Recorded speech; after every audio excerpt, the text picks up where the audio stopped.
I'm sure by now you've probably seen at least some of the footage of Trump and Zelensky fighting before Zelensky was kicked out of the White House. To have our military equipment, this war would have been over in 2 weeks. In 3 days, I heard it from Putin. In 3 days, this is something maybe new. less. In 2 weeks, of course, yes. It's going to be a very hard thing to do business like this. Again, I tell you. just say thank you. I said a lot of times to American people. Now, a lot of people, especially in the media and European politicians, are saying that this whole thing was completely unfair. It was an ambush designed to set up and humiliate Zelensky, and Trump is just a big bully. But is that actually true? Well, look, we know that Trump isn't exactly Zelensky's biggest fan. We can deduce that from his social media posts. But to say that this whole thing is a setup seems like a bit of a stretch. What we're going to have to do is look at the entire meeting, not just the 2 minutes of explosive fighting at the end. And I think when we go through this, because there's another 40 minutes of footage prior to that explosive 2 minutes, right, that nobody even bothers to look at. And when we go through and take a look at this, you'll see that at times Zelensky comes across as rude, arrogant, really frustrated, and maybe you think that's totally justified and that's okay, but think about the impression that that gives to JD Vance and to Donald Trump. It's not helpful, right? They're there to mediate and get a peace deal done.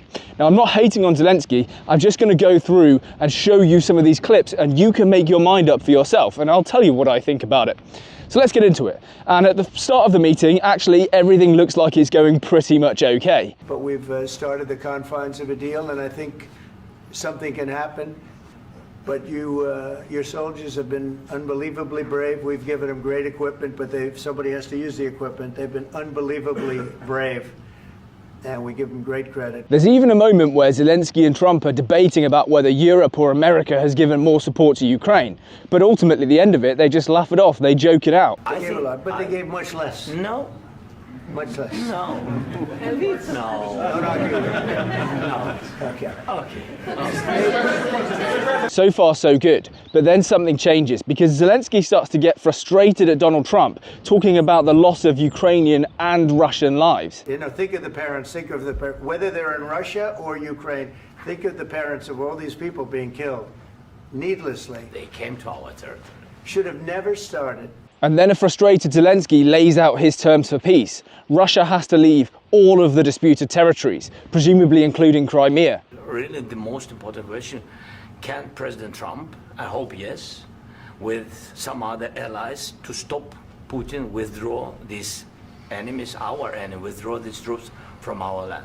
Now, at first, Trump stays silent. He doesn't react to it, despite knowing that this is a completely untenable position for a peace treaty. But then a journalist presses him on it yet again. President Zelensky just said that there would be no compromises with Vladimir Putin. I just wanted to ask both of you, firstly, are there compromises that you think that President Zelensky is going to have to make? And President Zelensky, is there anything that you might be thinking that you may be able to offer or bring to the table, for example, elections? Thank you. I think you're going to have to always make compromises. You can't do any deals without compromises. So certainly he's going to have to make some compromises, but hopefully they won't be as big as some people think you're going to have to make. That's all. That's all we can do. I'm here as an arbitrator, as a mediator to a certain extent between two parties that have been very hostile, to put it mildly. They've been very hostile. There's been a vicious war. Whether you like it or not, Trump is just being a realist here. Russia is simply not going to cede back those territories. They've lost hundreds of thousands of men, if Zelensky's numbers are accurate, capturing this territory. They are not simply going to turn around and go back to the old Russian borders. That won't happen. Now, it's not the only slightly crazy demand that Zelensky lays out, but we'll come on to that later. Because first, a journalist has a rather strange question for him. Why don't you wear a suit? You're at the highest, why don't you wear a suit? You're at the highest level in this country's office and you refuse to wear a suit. Just want to see if do you own a suit? Yeah, problems. A lot of Americans have problems with you not Really? respecting the dignity of this office. I will wear a costume after this war will finish. Okay. Yes, maybe one. Maybe something like this? something like Yes, yours. sir. Yes. That'd be great. Maybe something better. I don't know. We will see. Maybe something cheaper than. Yeah. Thank you. Thank you. Thank you. Look, you can make the argument that Zelensky should have worn a suit. He's going to the Oval Office, he's meeting the President of the United States, he's negotiating on behalf of his country at probably the most crucial moment in their entire history. But I don't think this was an honest question. Look, wartime leaders very frequently don't wear suits. There's a history of that. And I like to think that if I was a journalist stood in front of the President of the United States and Volodymyr Zelensky, I could think of a more pressing question than that. I think it was more of a dig than anything else. Fortunately for us, the next journalist asks a much more interesting question. Are you going to send more arms to Ukraine in case there's no peace? Yeah, we're going to have arms to Ukraine, yeah, sure. Hopefully I won't have to send very much because hopefully we're going to have it finished. To me, this is one of the most interesting and overlooked clips in the entire meeting, because prior to the bust-up at the end, Trump confirms that he is intending to send more weapons to Ukraine. And it just goes against this narrative that the whole thing was an ambush. If the whole thing was an ambush, why was Trump planning to send more weapons to Ukraine? It doesn't make sense. But then Zelensky comes out with his next demand of Putin if there's to be peace. During all the centuries, all the history, this is the rule of the war. Who began, those pay. This is the rule. Putin began this war, he has to pay all money for innovation. He has to pay. Of course, some Russian assets, what we have in Europe, about 300 billion, we can use them. We can use for innovation and buy military support from the United States also. We can do it, but it's not enough. Regardless of whether you think Zelensky is justified to ask for this or not, it's never going to happen. Zelensky's demands for peace are now twofold. You cede back all of the territories that you've captured from us, and you pay hundreds and hundreds of billions of dollars for reparations and building everything back. Why would Putin do that? He's not going to do that. If those are your terms for peace, you will not have peace. And Trump knows that, but again, he stays quite calm, he doesn't react to it. He's trying to be a mediator between the two of them. Now, a journalist asks another question about whether Trump sees himself as a peacemaker, and he says yes. But whilst he's saying this, Zelensky's laughing at him behind his back. It's very weird. I've stopped wars. I've stopped many wars. Like people will tell you, I stopped wars that nobody ever heard about. I stopped wars before they ever started. You can look at some of, I could give you a lot of nations that would tell you right now they were probably going to war. I could tell you right now there's a nation thinking about going to war on something that nobody in this room has ever even heard about. Two smaller nations, but big, still big. And I think I've stopped it. But this should have never happened. Now look, it's really hard to tell if Zelensky is actually mocking Trump here, or if he's laughing at something else that he can see and we can't see. But there's a whole bunch of clips of Zelensky just looking tired, frustrated and angry throughout this. I'll play them all in succession now and you can take a look for yourself. It's not the best body language, right? And JD Vance is no doubt watching this and interpreting it as actually really quite rude. Whether they're in Russia or Ukraine, think of the parents of all these people being killed needlessly. They came to our territory. Mr. President, I've got two questions for you. You think Mr. President, thank you. You had Mr. Macron and Keir Starmer at the White House this past week. Look, you can make your own mind up about Zelensky's body language here. It's really hard to tell, right? Because we can only see what we see on the camera, but he's facing the camera. So there might be something funny or frustrating behind him that he's reacting to. We just don't know. But what we do know is what Zelensky says next. And he bizarrely suggests that maybe Trump is getting all of his information from Putin, which is a pretty tactless thing to say. But a lot of cities have been destroyed. A lot of cities that are not recognizable. There's not a building standing. No. And a lot of things have to Mr. President, you happen. have to come and to look. No. We have very good cities. Yes, a lot of things have been destroyed, but mostly cities alive. And maybe it's Putin is sharing this information that he destroyed us. No, he lost 700,000 people. 700,000 soldiers. He lost everything. Yes. President Trump doesn't seem to take this personally, and he doesn't seem to get frustrated by it either, which is a good thing. But it is a strange claim because we do know that many Ukrainian cities have been heavily bombed. In fact, Zelensky has said this many times in the past. Anyway, JD Vance finally gets involved, and all he really says, not trying to antagonise Zelensky, is that what was happening under the previous administration with Joe Biden wasn't working, and it's not going to keep happening. They're going to try something else instead. They're going to try diplomacy. For 4 years in the United States of America, we had a president who stood up at press conferences and talked tough about Vladimir Putin, and then Putin invaded Ukraine and destroyed a significant chunk of the country. The path to peace and the path to prosperity is maybe engaging in diplomacy. We tried the pathway of Joe Biden of thumping our chest and pretending that the President of the United States' words mattered more than the President of the United States' actions. What makes America a good country is America engaging in diplomacy. That's what President Trump is doing. Now, Zelensky is seemingly not too happy with trying diplomacy, which I find a bit strange because surely that's the purpose of this entire meeting, right? I signed with him, Macron and Merkel, we signed ceasefire. Ceasefire. All of them told me that he will never go.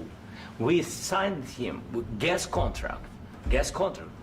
Yes, but after that, he broken this ceasefire. He killed our people and he didn't exchange prisoners. We signed the exchange of prisoners, but he didn't do it. What kind of diplomacy, JD, you are speaking about? What do you mean? Now, this little comment at the end, punctured by calling the Vice President JD, which is very informal, right?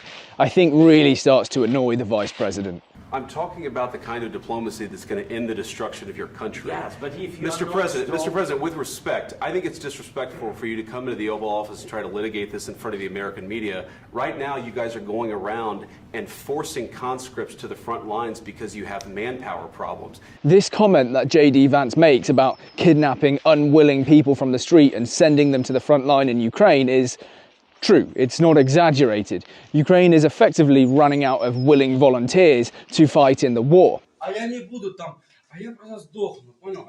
Потому что мне не нужно защищать. Кого защищать? Твою семью, мне нужно. Твою семью защищать. Преданный Украине, ты российский, понял? Понял. Давай сюда меня. Ну, давай сюда. Идемте со мной, ребята.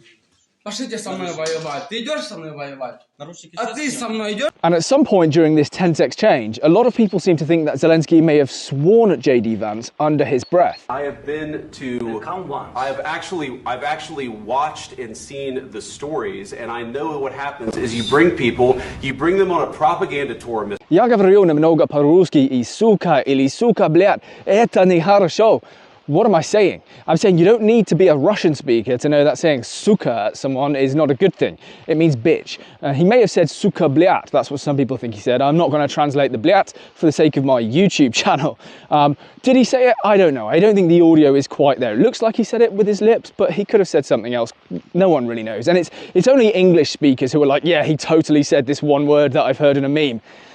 I don't know, I really don't know. Fortunately, JD Vance, the only person in the room with any military experience, either doesn't hear him or doesn't understand it. But what he does do is go on to suggest that maybe Zelensky should try being a bit more grateful. This entire meeting? No, in this entire meeting, have you said thank you? You went to Pennsylvania and campaigned for the opposition in October. Offer some words of appreciation for the United States of America and the president who's trying to save your country. Now, everyone knows I'm a big fan of JD Vance, and I can tell he's getting really frustrated with where this conversation is going. But I don't really like this remark. Look, Zelensky's a wartime leader. He's an unwilling beggar. He travels around the world humiliating himself, asking for stuff, and often just getting told no. It's not a very nice position to be in. I know, JD Vance was just getting frustrated. But let's not pretend that it's only Republicans who've done this, or that it's only JD Vance. Joe Biden himself got really annoyed at Zelensky and told him that he should be more grateful. Yeah, that's right, Kate. So in this conversation, President Biden called President Zelensky to tell him about a roughly $1 billion package of additional equipment and weapons for the Ukrainian military coming from the United States. During the course of the call, President Zelensky continued, according to a number of officials who we spoke with who are familiar with the call, President Zelensky continued to talk about the additional equipment and weapons and support that he and his military needed. According to these officials, they said that President Biden finally just got frustrated and lost his temper and told President Zelensky, look, you could be a little bit more grateful. And then comes the crescendo, the real fighting begins. And the only surprise to me in all of this is that they somehow managed not to start punching each other. Please, you think that if you will speak very loudly about the war, He's not speaking loudly. He's not speaking loudly. Your country's in big trouble. Can I Wait a answer? minute. No, you've done a lot of talking. Your country is in big trouble. I know. You're not winning. know. You're not winning this. You have a damn good chance of coming out okay because of us. Mr. President, We are staying in our country, staying strong from the very beginning of the war. We've been alone, and we are thankful. I said thanks You haven't in been this alone. cabinet, You and haven't not been only alone. in this We cabinet. gave you, through I this said stupid thank you. president, $350 billion. You voted we gave for you your military president. equipment, You and you voted men for are your brave, president. but they had to use our military. What about West? If you didn't have You our invited military me- equipment, you invited if me you to didn't speak- have our military equipment, this war would have been over in 2 weeks. In 3 okay? days, I heard it from Putin. In 3 days, this is something Maybe new. less. In 2 weeks, of course, It's yes. going to be a very hard thing to do business like this. I Again, tell you. just say thank you. I said a lot of times thank you to American people. Accept that there are disagreements, and let's go litigate those disagreements rather than trying to fight it out in the American media when you're wrong. We know that you're wrong. But you see, I think it's good for the American people to see what's going on. I understand, sir. I think it's I very understand. important. That's why I kept this going so long. Not good for Zelensky, right? Clearly a deal isn't going to happen. And Trump makes very clear, you can go on fighting if you really want to. I don't think you'd be a tough guy without the United States. And your people are very brave. But you're either going to make a deal or we're out. And if we're out, you'll fight it out. I don't think it's going to be pretty, but you'll fight it out. But you don't have the cards. But once we sign that deal, you're in a much better position. But you're not acting at all thankful. And that's not a nice thing. I'll be honest, that's not a nice thing. So that's it, the fiery bust-up, but with the context that precedes it. After this happened, Zelensky was kicked out of the White House. All of the European leaders posted identical tweets, basically saying, don't worry, bro, we got your back. And then Zelensky swings via London to meet with Keir Starmer and Rachel Reeves to collect a few billion quid before he heads back to Ukraine. We're going to sign the UK-Ukrainian Extraordinary Revenue Acceleration Loan Agreement worth £2.26 billion as part of our unwavering and ongoing support for the Ukrainian people. What do you make of all of this? I'm really curious, more so than most videos. I'm especially curious, by the way, if before you saw this video or saw the extended interview, you did think that this was an ambush, this was a setup and Trump was just being a bully. And now that you've seen some more clips from the wider meeting, which is 53 minutes long in total, now that you've got that wider context, you think, maybe not. Trump, I think, held his tongue quite well until the end. Nobody came out of this looking great, let's be honest. Zelensky definitely could have done better. He should be focused on Ukraine to the point where, yes, he's willing to wear a suit because he knows that Donald Trump will like it if he wears a suit. Yes, he's willing to go along with the narrative, whether you believe it or not, that America has given more than Europe has, you know? Just these small concessions, play the man, flatter him a little bit, because you should be doing what you need to do, not as a man for your own pride, but for your country. You are leading an entire country. So I think Zelensky could have done a few things better, if I'm honest. Probably could have avoided the explosive nature of this meeting. And look, there were a lot of times where Zelensky was contradicting Trump.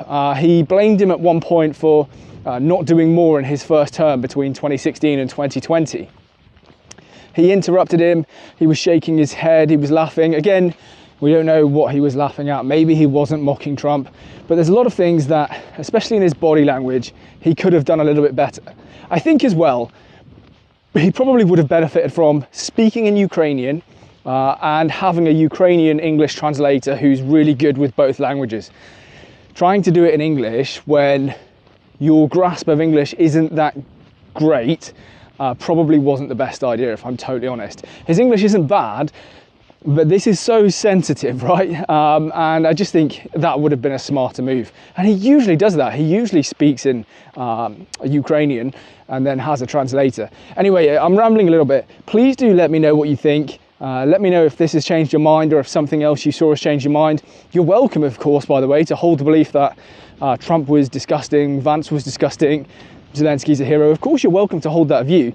I just think it's important to look at the wider context of the whole meeting and not just the 2-minute clip that, you know, obviously looks pretty messy on all sides. Let me know what you think. Till the next one. Is that prior to that, there's another 40 minutes of discussion.